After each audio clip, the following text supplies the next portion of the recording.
Musicmaker. It's the best. Uno, dos. Tres, cuatro, cinco, seis. Yeah. Have you got up to 10? Let's see. Ocho. Dos, tres, cuatro. Ocho, nueve, diez. Okay, all right. Okay, Did we're we counting. I don't think we did 7. Oh, was it C8 then? Siete. Uno, dos, tres, Siete. cuatro, cinco, seis. C8 then. Siete. Okay, Yeah. okay.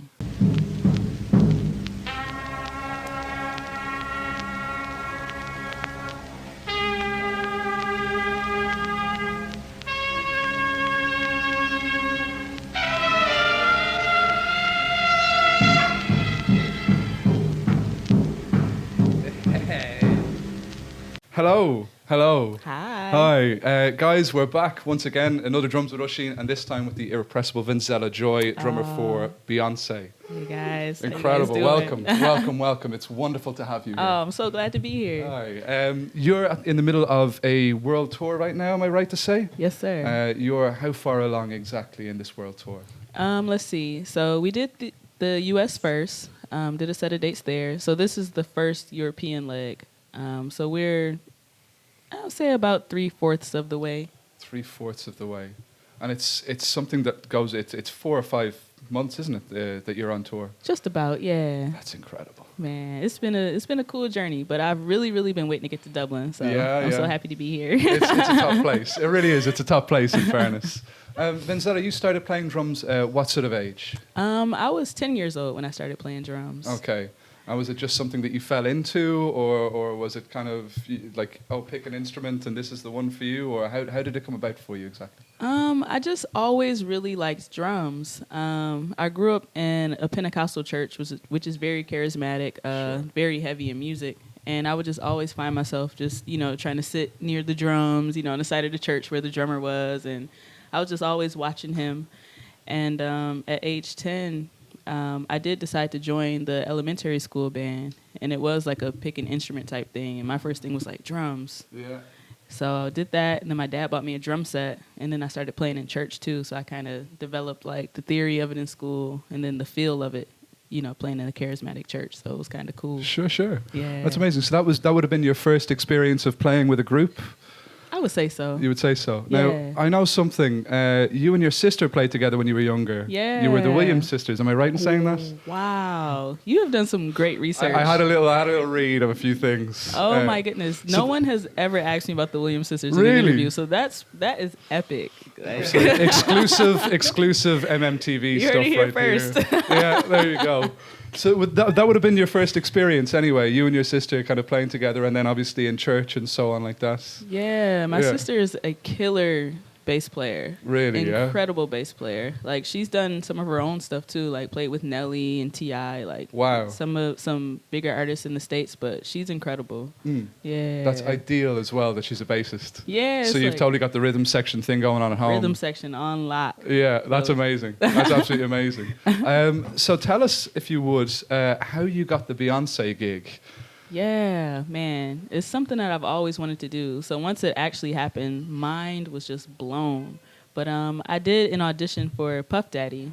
He was doing a series called Making His Band, and he was looking for drummers and background singers to tour with him. So went, auditioned, made it through a bunch of rounds, ended up getting kicked off. But while there, I met who's currently Beyonce's music director. And at that time, he was auditioning like I was on drums. Yeah. Just became really great friends. And then a few years later, once he landed the Beyonce gig as music director, he hit me up when the position opened up for a drummer. Ah. Yeah, so he asked me to send a few videos playing some of the tunes.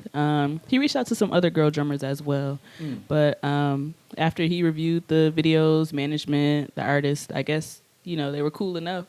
So I got the official call maybe about 2 weeks after that to join the band. Yeah. That's amazing. What a buzz. That must have been the most amazing feeling. Oh my gosh. I was like overwhelmed with gratitude. Like It was a Saturday night when I got the official call. Really, yeah. And my sister, my best friend, and I, we had just came back from like bowling. So we were just, just clowning around the city.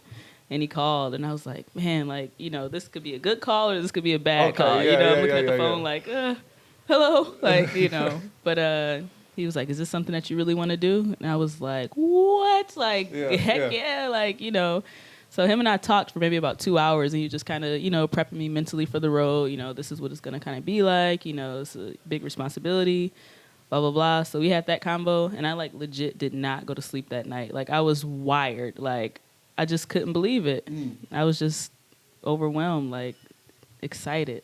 This is, as we were discussing before the cameras went on, this is, so far as I'm concerned, the biggest gig in the world. The biggest gig on the planet. I mean, like, you said that the Wembley show this time around, was literally the biggest show ever. Ever in the history of shows. Which and it's like, you can compare it to MJ and some of the other artists, but the thing is, the Wembley Stadium was rebuilt. So now it's even larger. Exactly, So in essence, it really is the biggest show that's ever been done and can really never be replicated. That's incredible. Man. That must feel incredible, like knowing that you were a part of what is music history. History. Yeah. It's like, I mean, it just doesn't get any better than that. And I'm just really, really grateful. It's like to even, have the opportunity to do something on that scale. So Yeah. But I mean, it's all hard work though, isn't it? It's not True. like it was kind of given to you. You Right. put in a lot of work. I know that That is you're true. very, very successful, obviously, with your position at the moment.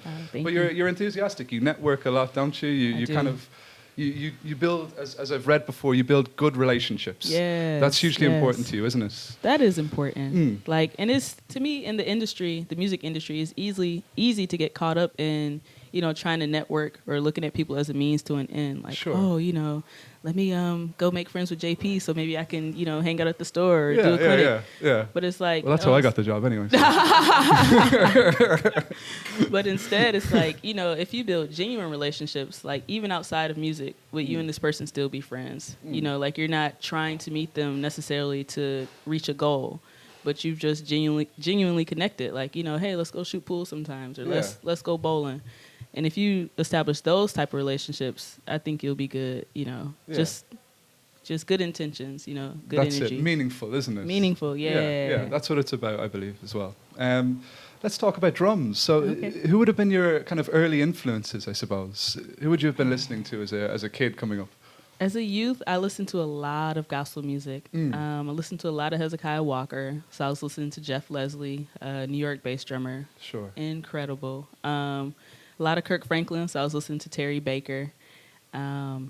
And as for, like, once I started listening to music outside of gospel, Yeah. I became a huge Dave Weckl fan. Really? Oh, my gosh. Wow. Like, I think he's the reason I started trying to fuse, like, a little bit of jazz into my playing. Sure. Yeah. You know, so Dave Weckl, Vinnie Colaiuta. Aye. Vinny's Chambers. fairly regularly in terms of people kind of, name checking and so on. But Dave Weckl isn't something that I've heard a lot of. Man, when I first heard Dave Weckl, I was like, what is he doing? Yeah, like, yeah. Coming from gospel and then hearing like that jazz/funk, I was just blown away by him. And I, tried to study him. Like my sound doesn't really reflect, how big of an influence that he is, I don't think. But he was a huge influence as a youth and still is. Yeah. Yeah. Well, he's still going, isn't he? He is. And he's still at that standard, at that level. Anything I've heard recently, again, it's that sort of, wait, what? Right, yeah. It's always that reaction to something that he's doing. It's just kind of, how? What I think it is for me as well is the trad grip throws me a little bit. Yeah. Because I'd hear things and I'd visualize them, but I'd obviously see them different, playing match grip or whatever. Right. But the trad grip thing is just, it's the same with Vinny, I think. You kind of, you see things and hear things differently almost. That is true. Yeah. And then later on, obviously, you've rubbed shoulders with a lot of the greats recently, I suppose, with the Beyonce chair. Like, That is true. who have you met who's kind of really kind of inspired you of recent years?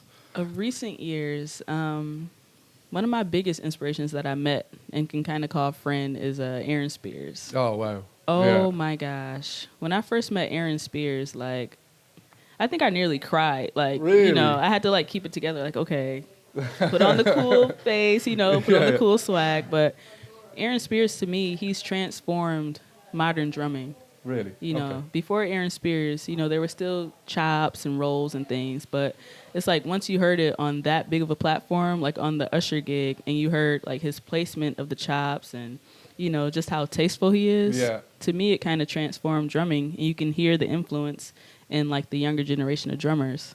So meeting him to me was just like, Oh my goodness, just a great experience and honored. Like I can text him now, like, "Hey, big bro, like, what stack are you using?" Or like I amazing. literally text him like, "Bro, what stack are you using?" So he was like, "Oh, I'm using the I think he was using the effects with the man, what is that Zildjian symbol? The Genesis. I can't think of the name right now. Yeah, he was and the spiral stack. Yeah, I'm at a loss for the names of things. I like them Yeah. because they sound nice and they're shiny. That's it. It's kind of as far as I go with them, generally speaking. But I think it's the Gen 16. He's using the Gen 16 Yes. and the Yeah. spiral stacker. And I was like, whoa. He's like, but that's what I'm using. He's like, just play around with some stuff. Yeah. So then I came up with, well, not came up with, but what I'm using now is the spiral stacker, a 9-inch Oriental splash, and the 16-inch A effects. But it's all inspired by Aaron. Because Yeah. before him, I had never like stacked any symbols or anything. okay, right. So you kind of opened Yeah. your eyes to the concept of Stacking and Yeah, yeah. he just influences me in so many different ways. amazing. Yeah. It would always be. My concept of stacking was always like take all the old broken things and just put them on top of each other and hope Right. that something pleasant happens from them. But, yeah, generally they sounded like muck. Pretty terrible. The question I had for you was, what one aspect of the touring lifestyle has surprised you the most? What one thing has kind of thrown you a little bit at all, if there is anything at all? I think what has surprised me the most is like the reaction to the music. Mm. Like, you always know that people are going to be excited and, anticipating like a really great show from the artist. But when you actually see people's reactions and, feel their energy, to me, that's something you can never really anticipate. Like now with us doing stadiums too, it's just like everything's on 100. So it's like you can just see seas of people and, how's everybody doing up top? And it's like it's supposed to, how's everybody doing it? Like, yeah. it's just like overwhelming, like the amazing reaction to the music. Like I even saw a few people last night, like, passing out and stuff. And, that's not necessarily a good thing for them, but Oh, really? Passing out? passing out, like I've been seeing people get carried away and I'm just like, all right, I guess the music is good. Like must be a pretty good show, so yeah. Wow. so That's incredible. yeah, that's been one thing I've been like, wow. So just observing. Yeah. Yeah. And so you do your tour, you've 5 months or so, you're on the road. Mm-hmm. What do you do when you're downtime? What do you go looking for away from the tour life? Man, during downtime, I like to spend a lot of time with family. So after this run, I plan to visit my Uncle Sam. He's my mom's like one brother that's left. Sure. And he's in Louisville, Kentucky. So yeah, I've been texting him and stuff. And I actually hit him up because we have Irish roots. So I hit him up and I'm like, hey, Uncle Sam, like, what part of Ireland, is our family from? So he's still researching. The jury's still out on that. Yeah. Somewhere. It's a small place. I'm sure it's no matter where you are, it's going to be local. Yeah. Yeah. There's a lot of joy in Ireland. Oh, that's awful. That's awful. Let's just edit that bit. So yeah, I would definitely like to go spend some time with my Uncle Sam and the family. I like shooting pool. Oh, yeah? I like doing that in my downtime. You a bit of a shark? I wouldn't say a shark, per se, but watch your money if you put it on the table. Okay. Shark qualified. Yeah. I just like, recreational stuff. I like going swimming. I'm based in LA now, so I'm like always on the beach when I'm, not on the road. So just cool stuff. Do you ever miss the Buffalo weather? Never. Buffalo weather, man. Yeah, this place I'd say is probably as bad, if not worse. Yeah? Yeah. Oh, we get wow. maybe, I'd say, 25 days of summer a year. Is that fair to say? Whoa. It might reach 20. It might reach 20 sometimes. 20 degrees Celsius, that is, not Fahrenheit. Okay, so that So would be... I don't know what you're talking in Fahrenheit. My conversion's way off. I don't know. Yeah, Add 32, mine too. multiply by 1.3 or something like that. Carry the one. Yeah. Hold on there, One final question for you, Venzella. Yes, If you sir. weren't a drummer, what would you be doing? Ooh, great question. I actually have a bachelor's in criminal justice. So if I wasn't doing anything creative, I would probably be like doing some type of investigations, something with Wow. law enforcement. Yeah. Yeah. Amazing. I know it's random, but that's what I would probably be doing. Maybe even being a lawyer. Like I thought about maybe going to law school. Yeah. Yeah, so something that has to do with law. Wow. That's a first for us. I think we'll wrap it up. So, guys, Venzella Joy here with Beyonce, the one, the only. Thank you so much for coming by and saying hi to us. Thank you. So really happy. appreciate it. Man, thank you. Amazing. Check it.